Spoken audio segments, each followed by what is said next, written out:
Hello friends. ആർ.ആർ.ബിയുടെ പുതിയ job notification വന്നത് നിങ്ങൾ എല്ലാവരും അറിഞ്ഞിട്ടുണ്ടാവും. ജോബ് നോട്ടിഫിക്കേഷനിൽ chemical and metallurgical assistant CMA എന്ന പൊസിഷനിലേക്ക് BC കെമിസ്ട്രി അല്ലെങ്കിൽ BSc ഫിസിക്സ് കഴിഞ്ഞവർക്ക് അപ്ലൈ ചെയ്യാവുന്നതാണ്. സോ അതിന്റെ ഡീറ്റെയിലും കാര്യങ്ങളും ഒക്കെയാണ് നമ്മൾ ഈ വീഡിയോയിൽ പറയുന്നത്. അതിന് മുമ്പായിട്ട് നമ്മുടെ സ്പാർട്ടൻസിലെ സ്റ്റുഡൻസിന്റെ അച്ചീവ്മെന്റ്സും കാര്യങ്ങളാണ് നമ്മളിവിടെ ബ്രോഷറിൽ കൊടുത്തിട്ടുള്ളത്. ജൂനിയർ അനലിസ്റ്റ് പോലുള്ള എക്സാമുകളിൽ റാങ്ക് ലിസ്റ്റ് വന്നപ്പോൾ ആദ്യത്തെ 10 പേരിൽ 1ഉം 3ഉം റാങ്ക് ഉൾപ്പെടെ 50% പേരും സ്പാർട്ടൻസിൽ നിന്നുമായിരുന്നു. സോ ഒരു കെമിസ്ട്രി റിലേറ്റഡ് ആയിട്ടുള്ള എക്സാമിന് വേണ്ടി പ്രിപ്പയർ ചെയ്യുന്നവരാണ് നിങ്ങളെങ്കിൽ നമ്മുടെ ബാച്ചിലേക്ക്, നമ്മുടെ സ്പാർട്ടൻസിലേക്ക് നിങ്ങൾക്ക് ജോയിൻ ചെയ്യാവുന്നതാണ്. താല്പര്യമുള്ളവർ ഈ നമ്പറിലേക്ക് കോൺടാക്ട് ചെയ്യുകയോ ഇല്ലെങ്കിൽ താഴെ കമൻറ്റ് ചെയ്യുകയോ ചെയ്താൽ മതി. സോ നമുക്ക് നമ്മുടെ CMA chemical and metallurgical assistant എക്സാമിലേക്കുള്ള ഡീറ്റെയിലും കാര്യങ്ങളൊക്കെ പറയാം. സോ ആപ്ലിക്കേഷൻ സ്റ്റാർട്ട് ചെയ്തിരിക്കുന്നത് ഒക്ടോബർ 31-നാണ്. നവംബർ 30 വരെ നിങ്ങൾക്ക് അപ്ലൈ ചെയ്യാവുന്നതാണ്. ഇനി ഫീ അടയ്ക്കാനുള്ള ലാസ്റ്റ് ഡേറ്റ് ഡിസംബർ 2ആണ്. ഇനി ഏജും കാര്യങ്ങളൊക്കെ വരുമ്പോൾ 18 വയസ്സ് മുതൽ 33 വയസ്സ് വരെയുള്ളവർക്ക് അപ്ലൈ ചെയ്യാവുന്നതാണ്. ഇനി കാറ്റഗറി അനുസരിച്ച് ഏജ് റിലാക്സേഷൻ ഉണ്ടായിരിക്കും. പിന്നെ എലിജിബിലിറ്റി പറഞ്ഞു കഴിഞ്ഞാൽ നമുക്കറിയാം, ഫിസിക്സ് അല്ലെങ്കിൽ കെമിസ്ട്രി ഗ്രാജുവേറ്റ്സിനാണ് അപ്ലൈ ചെയ്യാൻ പറ്റുന്നത്. ഇപ്പോൾ പഠിച്ചുകൊണ്ടിരിക്കുന്ന സ്റ്റുഡൻസ് ആണെങ്കിൽ അവരുടെ കോഴ്സ് നവംബർ 30, 2025 എന്തായിരിക്കണം, കംപ്ലീറ്റ് ചെയ്തിരിക്കണം. അങ്ങനെയുള്ളവർക്ക് അപ്ലൈ ചെയ്യാവുന്നതാണ്. ഇനി ഫീയും കാര്യങ്ങളൊക്കെ വരുമ്പോൾ ജനറൽ കാറ്റഗറിക്ക് 500 രൂപയാണ്. ഈ നമ്മുടെ എക്സാമിൻ്റെ സെലക്ഷൻ എന്ന് പറയുന്നത് 3 സ്റ്റേജിലാണ്. സോ ഫസ്റ്റ് സ്റ്റേജ് നമ്മൾ അറ്റൻഡ് ചെയ്ത് കഴിഞ്ഞാൽ നമുക്ക് 400 രൂപ റീഫണ്ട് ചെയ്യുന്നതായിരിക്കും. അതുപോലെ SC/ST കാറ്റഗറിക്കാണെങ്കിലും PWD കാറ്റഗറിക്ക്, ഫീമെയിൽ കാറ്റഗറിക്കൊക്കെ ആണെങ്കിൽ 250 രൂപയായിരിക്കും ഫീസ്. നമ്മൾ ഫസ്റ്റ് സ്റ്റേജ് അറ്റൻഡ് ചെയ്ത് കഴിഞ്ഞാൽ 250 രൂപ എൻറ്റയർ ഫീസും റീഫണ്ട് ചെയ്യും.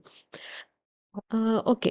ഞാൻ നേരത്തെ പറഞ്ഞു, സെലക്ഷൻ എന്ന് പറയുമ്പോഴത്തേക്കും 3 സ്റ്റേജിലായിട്ടാണ് നടക്കുന്നത്. സ്റ്റേജ് 1 എന്ന് പറയുമ്പോൾ ഒരു ഇനിഷ്യൽ സ്ക്രീനിങ് ടെസ്റ്റാണ്.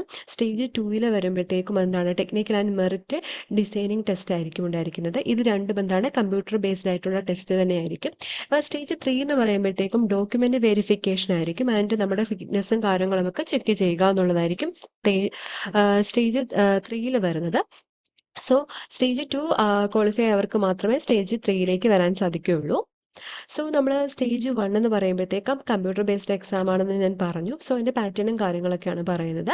ടോട്ടൽ ക്വസ്റ്റ്യൻസ് 100 ക്വസ്റ്റ്യൻസ് ഉണ്ടാവും. 90 മിനിറ്റ് ആയിരിക്കും ഉണ്ടായിരിക്കുന്നത് എക്സാമിലുള്ള ടൈം എന്ന് പറയുമ്പോൾ. ഇനി നെഗറ്റീവ് മാർക്ക് ഉണ്ട്, അത് പ്രത്യേകം നോട്ട് ചെയ്യുക. 1/3 നെഗറ്റീവ് മാർക്ക് ഉണ്ട്. ഇനി അതിൻ്റെ പോർഷൻസ് എന്ന് പറയുമ്പോൾ മാത്സിൽ നിന്നും, അതുപോലെ തന്നെ general intelligence and reasoning, general science, general awareness, ഇത്രയും പോർഷനിലായിരിക്കും ക്വസ്റ്റ്യൻ വരുന്നത്. ക്വസ്റ്റ്യൻസ് എൻ്റെ പെർസെൻറ്റേജും ഇവിടെ കൊടുത്തിട്ടുണ്ട്, അത് നോട്ട് ചെയ്യുക.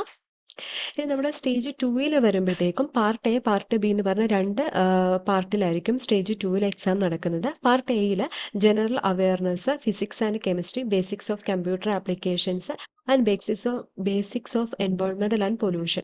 ഇതിൽ നിന്നും 50 ക്വസ്റ്റ്യൻസ്, പാർട്ട് എയിൽ നിന്നും 50 ക്വസ്റ്റ്യൻസ് ആയിരിക്കും ചോദിക്കുന്നത്. പാർട്ട് ബിയിൽ വരുമ്പോൾ ടെക്നിക്കൽ എബിലിറ്റീസ്, അത് നമ്മുടെ CMA സിലബസ് ഉണ്ടായിരിക്കും, അതിൽ നിന്ന് അനുസരിച്ച് നോക്കുക. അപ്പോൾ പാർട്ട് ബിയിൽ 100 ക്വസ്റ്റ്യൻസ്, അങ്ങനെ ടോട്ടൽ 150 ക്വസ്റ്റ്യൻസ് ആയിരിക്കും സ്റ്റേജ് 2 ഉണ്ടായിരിക്കുന്നത്.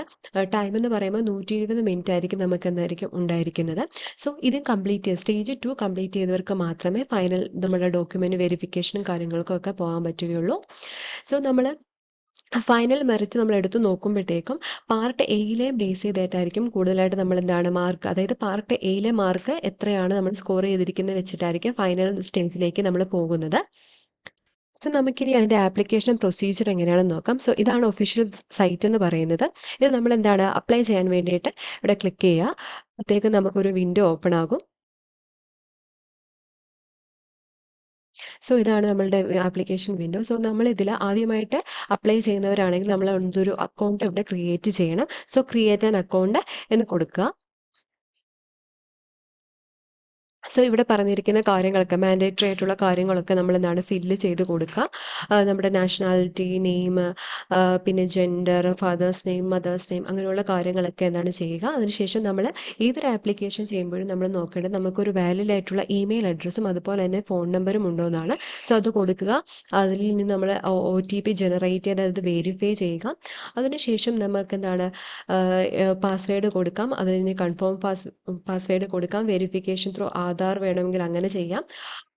ഇതിലെല്ലാം ശേഷം നമ്മൾ എന്താണ് preview and create an account എന്ന് ക്ലിക്ക് ചെയ്യുമ്പോഴത്തേക്ക് നമ്മൾ ചെയ്ത ഡീറ്റെയിൽസും കാര്യങ്ങളും എൻ്റർ ചെയ്ത ഡീറ്റെയിൽസും കാര്യങ്ങളൊക്കെ കണ്ട് അത് നമുക്ക് കാണാൻ സാധിക്കും. നമ്മൾ എന്താണ് നമ്മളൊരു അക്കൗണ്ട് ക്രിയേറ്റ് ചെയ്തു. സോ അതിനുശേഷം നമ്മൾ എന്താണ് ലോഗിൻ പാർട്ടിലേക്ക് വരിക, ഹോം പേജിലേക്ക് വരിക, ലോഗിൻ ചെയ്യുക. ലോഗിൻ ചെയ്യുമ്പോൾ നമുക്കറിയാം ലോഗിൻ വിത്ത് ഇങ്ങനെ ഒരു പേജ് ആയിരിക്കും വരുന്നത്. ലോഗിൻ വിത്ത് ആധാർ അല്ലെങ്കിൽ ലോഗിൻ വിത്ത് RRB അക്കൗണ്ട് ക്രെഡൻഷ്യൽ. ഇതിൽ എന്താണ് നമ്മൾ ക്ലിക്ക് ചെയ്യുക. അപ്പോഴത്തേക്കും നമ്മുടെ എന്താണ് ഓക്കെ, നമുക്ക് നമ്മുടെ മൊബൈൽ നമ്പറോ ഇമെയിൽ അഡ്രസ്സോ കൊടുത്ത് പാസ്വേഡ് വെച്ചിട്ട് എന്താണ് ലോഗിൻ ചെയ്യാവുന്നതാണ്. അപ്പോൾ ലോഗിൻ ചെയ്ത് കഴിയുമ്പോൾ നമുക്ക് ഇങ്ങനെ ആയിരിക്കും വരുന്നത്. അതിൽ നമ്മൾ സെൻഡ് OTP ടു ഇമെയിലോ അല്ലെങ്കിൽ സെൻഡ് OTP ടു ഫോൺ നമ്പറോ കൊടുക്കുക. അപ്പോൾ നമ്മൾ സെൻഡ് OTP ടു ഫോൺ കൊടുത്തു കഴിഞ്ഞാൽ നമുക്ക് OTP നമ്മുടെ ഫോൺ നമ്പറിലേക്ക് വരും. സോ നമ്മൾ OTP അടിച്ചു കൊടുത്ത് ലോഗിൻ ചെയ്ത് കഴിഞ്ഞാൽ ഇങ്ങനെ ഒരു വിൻഡോ ആയിരിക്കും, പിന്നീട് ഇങ്ങനെ ഒരു പേജ് ആയിരിക്കും നമുക്ക് വരുന്നത്. നമ്മൾ ഓൺലൈൻ ആപ്ലിക്കേഷനിൽ കൊടുക്കുക. അപ്പോഴത്തേക്കും നമ്മുടെ ഇതാണ് നോട്ടിഫിക്കേഷൻ, നമ്മുടെ ഇപ്പോൾ അപ്ലൈ ചെയ്യാനുള്ള നോട്ടിഫിക്കേഷൻ. സോ നമ്മളിതെല്ലാം ടിക്ക് ചെയ്ത് നെക്സ്റ്റ് കൊടുക്കുക. സോ നമ്മളങ്ങനെ ലോഗിൻ ചെയ്ത് കഴിഞ്ഞാൽ നെക്സ്റ്റ് കൊടുത്ത് ലോഗിൻ ചെയ്ത് കഴിഞ്ഞാൽ നമുക്കിങ്ങനെ ഒരു പേജ് ആയിരിക്കും ഓപ്പൺ ആവുക. അപ്പോൾ നമ്മളിവിടെയുള്ള ഡീറ്റെയിൽസും കാര്യങ്ങളൊക്കെ അടിച്ചു കൊടുക്കാം. പേഴ്സണൽ ഡീറ്റെയിൽസ് ഉണ്ടാവും, other details and education qualification, upload profile documents. ഇതെല്ലാം നമ്മൾ ചെയ്തതിന് ശേഷം നമ്മുടെ പ്രിഫറൻസും കാര്യങ്ങളൊക്കെ കൊടുക്കാം. അതിനുശേഷം നമ്മൾ കൊടുത്ത ഡേറ്റ എൻട്രി ചെയ്ത ഡേറ്റാസ് എല്ലാം നമുക്കൊന്ന് പ്രിവ്യൂ ചെയ്യാം, കറക്റ്റ് ആണോ എന്ന് നോക്കാം. അത് കഴിഞ്ഞ് നമുക്കൊരു ഫൈനൽ സബ്മിഷൻ ചെയ്യാം. സോ ഇത്രയുമുള്ളൂ നമ്മുടെ പ്രൊസീജിയർ. ഇത്രയുമാണ് നമ്മുടെ ആപ്ലിക്കേഷൻ പ്രൊസീജിയർ എന്ന് പറയുന്നത്. ഇപ്പോൾ സിഗ്നേച്ചറും കാര്യങ്ങളൊക്കെ കറക്റ്റ് അതിൽ കൊടുത്തിരിക്കുന്നത് MBയിൽ തന്നെ കൊടുക്കുക. അതുപോലെ തന്നെ ഫോട്ടോസും കൊടുക്കുക. അങ്ങനെയുള്ള കാര്യങ്ങൾ ശ്രദ്ധിച്ചു വേണം കൊടുക്കാൻ വേണ്ടിയിട്ട്.